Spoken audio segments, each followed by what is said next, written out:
Hola, bienvenidos. Esto es M2. Soy Susana Moscatel y déjenme decirles, hay eventos cinematográficos, hay eventos televisivos y en esta ocasión tenemos algo impresionantemente bien hecho.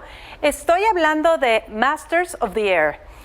Es la historia en 9 capítulos a través de Apple TV de un grupo de bombarderos, tanto de Estados Unidos principalmente como de la Gran Bretaña en la Segunda Guerra Mundial. Esta es una serie producida por las compañías de Steven Spielberg, Amblin, y Tom Hanks, Playtone. Los actores son todos los actores, o la gran mayoría de los actores jóvenes que están impactándonos hoy en día. Y es una serie que muchos consideran la tercera parte de la trilogía de lo que fue Band of Brothers y The Pacific, pero por supuesto de El hombre que les trajo, Salvando al soldado Ryan y una serie de cosas más. Así que empecemos con esto. ¿Amaron a Austin Butler en Elvis, por ejemplo? Yo sí, y amé platicar con él junto con Callum Turner respecto a lo que son las nuevas generaciones y su comprensión histórica y mucho más. A lot of people are going to see this just to watch you guys and understand what happened 80 years ago. How does that make you feel? It makes me feel incredibly privileged. Yeah. We talk about this a lot, just how honored we feel to get to be a small part of bringing these stories to life of these heroes that bought all of our freedom, you know. How about you, Callum? Because obviously, yes, that emotional part of the characters is huge. Yeah, absolutely, and Austin's right. They were so young. You know, I didn't know about the Bloody 100th, and I'd seen Band of Brothers and Pacific and Saving Private Ryan and films like that. And but I've always been fascinated by World War II, and I didn't know about these guys. And these guys, what they did was extraordinary. As an actor, I mean, it was really a special thing for me. But as an audience member, having watched the first 3 episodes, I really see how brilliant this show is. Absolutely. Austin, I believe you were doing Elvis with Tom Hanks when this was finally, because I know it's been a long time, getting put together, and Tom being one of the executive producers.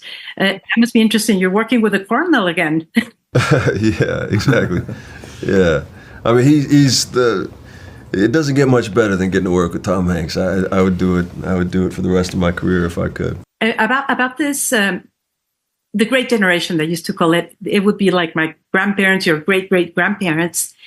Do you have any connection to any of them by now? Well, I grew up on stories about my granddad. My granddad was 16 years old, and he come home one day, and he gets his mum to sign a letter that says, that he says is a school trip, he needs permission. Actually, it was permission for him to join the army. I'm just so proud that I can represent people like him. And it's the greatest honor that I think I could ever have as an actor. Same, I had my great grandfather was in World War II, and then my grandfather, my mom's father, he was in the Air Force during the Korean War, and so there's a lot of those stories that have been a part of my family. Qué belleza, ¿no? ¿Va más? Anthony Boyle y Nate Mann son también 2 de los actores que participan en esta serie. Ahora, tienen que entender algo. Esta es una historia basada en hechos reales y lo terrible que ocurrió con este grupo de jóvenes, muchos de ellos no más de 19 años, al entrar a lo que llamaban la última gran guerra, la última buena guerra. No sé qué sea eso, pero sí había que detener a Hitler, sin la menor duda. Y muchos de ellos no regresaron a casa, y por eso esta es una serie que te va rompiendo el corazón. Pero hay cosas que uno puede comprender que no lo hubiera hecho de no ser por ello, y nos cuentan. I'm really happy to see you together again. I know you did this some time ago, and you just got together again for the premiere, right? So how was that reunion? So it was great just to see everyone back again. We had the old gang back together. You know, there was so many of us at the premiere. There was like 20 cast. We're all so excited to launch the series. So excited to see everyone again. I mean, we filmed it over. It took almost a year of production, so we all got to know each other so well. You know, or both of you have done some great things in theaters. So when you're doing a TV series that's like 3 great films, how does your theater experience help, or do you have to relearn so many things during a small cockpit instead of trying to, things like that? I think in theatre is so physically demanding and emotionally taxing in a way the film isn't, because films like you do it once, it's done. Yeah. But in theatre, the repetition of having to get up, okay, you've got to cry on this line every single night. You learn a certain emotional dexterity and a certain robust physicality that was actually really useful when filming the stuff in the planes. This is a very particularly fantastic technical film when you see the things, but I believe it's even harder when you come to the emotional part. So when you're having to be so specific, I know you have great new technology, we spoke of that, but you're having to play life and death and so much more. How do you do that? How do you get away from the technology and just be in the moment? Yeah, I mean, I think it's a few things. One is just the circumstances of what the environment was like for these men when they were flying and when they were on the base. The filling that with as much detail as possible, just to make it feel natural and organic and make it and connect to it. And then in a deeper way than that, the kinds of psychological trauma associated with these missions, which were so harrowing, and the experience of not knowing whether you're going to see your friend again each time you go up in the air. What do you think your generation has to learn from the greatest generation, as they call them, the great generation that you're interpreting here? The kinds of collective effort, in the early 1940s, it was this incredibly unifying act, in fact, like across people from all different backgrounds, to come together for this effort. And I think it speaks to how the kinds of extraordinary things we can accomplish when we all collectively set our minds to it. Okay, lo vieron en Dunkerque, pero lo vieron en Saltburn, pero lo vieron, sí, en Saltburn lo vimos todos, ¿verdad? Wow. Estoy hablando de Barry Keoghan, este joven actor nominado a todo, y verdaderamente aquí es un trabajo increíble, también junto con Brave Law. Sí, curiosamente este actor que también tiene créditos impresionantes, Licorice Pizza, por ejemplo, pero hijo de Jude Law.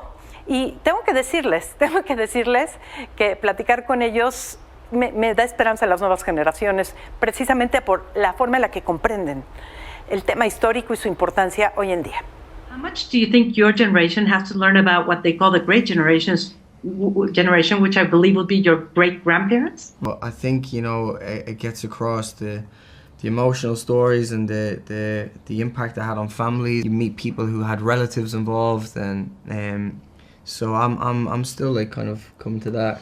Yeah, I mean, there are so many components to what makes it so special, and that reality of how people's families were involved and there, but then also understanding how young these men were and the responsibilities they had. So each of you had to portray a different person that went through something very particular.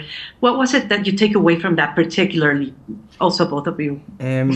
Just to, for Lieutenant Biddick, I wanted to bring that kind of put on a face or kind of get on with it attitude, to kind of comfort your co-pilot and your colleagues and the lads, your team that you're with. Yeah, I think for Ken's kind of story, I get to kind of represent another aspect of the ground crew that hasn't always been told. And when I read his book, he talks a lot about the kind of the psychological torment that he had trying to get to sleep when his friends might not be returning from missions or trying to get some rest at certain points, and he's someone that, from portraying the character and really getting to know him, I feel just inspired by his selflessness. Well, there's so much that we can learn that from those times to these times. Do you believe the world has changed in essence? People, the technology now, and the differences in within the war back then, how that there was no phones, there weren't all these things that we have now. Support systems, the understanding of certain injuries and certain things. There were so many things that could go wrong at all times up in the air, and they were still finding things out and figuring things out as they went along in a lot of ways. Hay 3 productores ejecutivos de esta serie, como les platicábamos: Steven Spielberg, Tom Hanks y su socio Gary Wetzman. Y Gary Wetzman ha hecho películas de todo tipo por muchísimos años. Es un extraordinario productor, cineasta y honestamente platicar con él para cerrar estas entrevistas de Masters of the Air ha sido un deleite. Vean lo que nos contó. First way, and I'll ask you this, is it important for the new generations to know more about the great generation? We got to know about our history because, you know, we stood up to take down someone who wanted to take away our freedom. And I think we see things going on around the world that makes us probably be in a place where we should listen to history, learn things from it, and don't think this isn't that. You have so much more space to tell the story when you're doing it in this format that when you do, and you have done such amazing movies, but is it a relief to be able to tell the story in a different pace when it comes to different chapters like this? Sure. When you have a long story to tell, you want the time to tell it. And I feel it holds up through the 9 hours that it is. Yeah. Well, this was thought of from the beginning as kind of hey, maybe this is the third in our trilogy of our World War II stories. And that's pretty much, well, you know, we couldn't tell this story before because technologically we couldn't tell it because we really wanted to be able to put 500 planes in the air in varying forms with actors in them. Ya sabemos, hay tecnología, hay cosas que no se podían hacer antes para ver algo con tal nivel de realismo desde el aire, pero lo importante para muchos de nosotros que ya vimos la serie es el tema emocional y cómo no perder nuestra humanidad.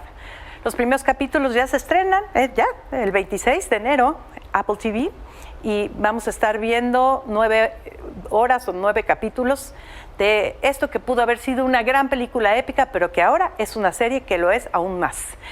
Muchas gracias, equipo. Gracias a todos ustedes que siempre nos acompañan. Soy Susi Moscatel. Esto es M2.